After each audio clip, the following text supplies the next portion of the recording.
Hi guys, today we will talk about how to fix or how to solve the problem of stuck on starting on the application of Hacoo. You will click on settings.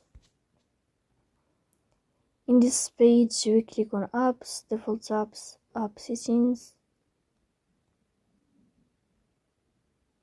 In this page you will search about Hacoo app and you will click.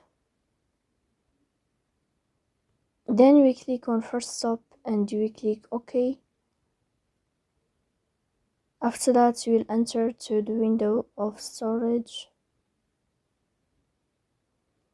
Then we click on clear cache. Here you will turn off your Wi-Fi and you will turn on your Wi-Fi again to fix that problem. So please don't forget to support us by like and subscribe. See you next time and thank you.